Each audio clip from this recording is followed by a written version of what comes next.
Hey everyone, Chris Colucci here, associate broker with the Long Island Property Experts team.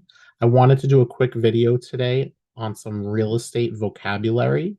I wanted to go over what appraisal gap coverage is. So, in short, appraisal gap coverage is when the buyer agrees if the appraisal comes in lower than the agreed upon purchase price, they will cover the gap.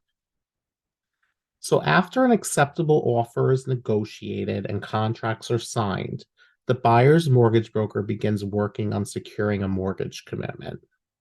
Part of that process, and usually the first part, is an appraisal. An appraiser is retained by the lender to value the property to make sure it's worth what the buyer has agreed to pay for it. Now, the appraiser uses recently sold comparable properties to try to determine a value for the current house that's under contract. However, in today's market, there is such low inventory, and low inventory means we have many more buyers than we have homes for sale. So, anytime a home comes up for sale, there are many buyers that come to view it, and it often results in bidding wars and homes selling for much over the asking price. Sometimes when this happens, the home doesn't appraise for the agreed upon sales price. This is where appraisal gap coverage comes into play. Appraisal gap coverage is just like it sounds like. The buyer agrees to pay a certain amount above the appraisal value if it's less than the agreed upon sales price. As a buyer, if your offer includes appraisal gap coverage, it is much more likely to be accepted.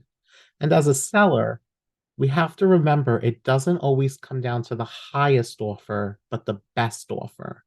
And in today's market, that includes what loan type the buyer is getting, how much money they're putting down, whether or not there's a home inspection contingency, and lastly, but not least, appraisal gap coverage. For my last listing, comparable properties sold for a lower amount than the offers that were coming in. So I knew it was important to not accept the highest offer amount, but the offer that included the most appraisal gap coverage.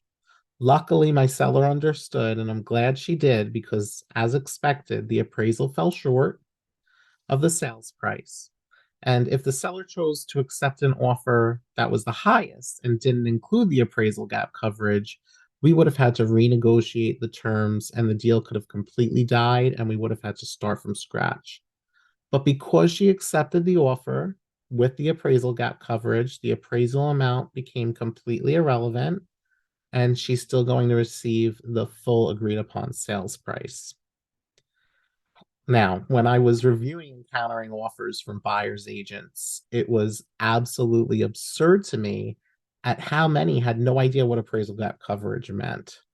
All I kept thinking about was how much of a disservice they were doing to their buyers by not letting them know how much stronger of an offer they would have if they included this.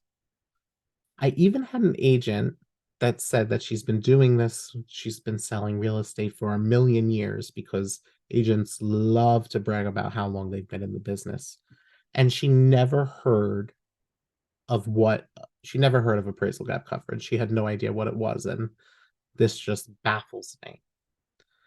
It's a perfect example of why, if you're buying or selling a home in today's market, it's important not to do it on your own and to use an experienced and knowledgeable real estate broker. And this may mean you shouldn't use your friend who just got their real estate license or your cousin that does real estate part time and only sold 3 houses last year. So, if you're looking for someone who's not just experienced, but is also knowledgeable in all things real estate related, please reach out to me because I would love to be a part of your home buying or home selling journey. And always remember, I'm here to help.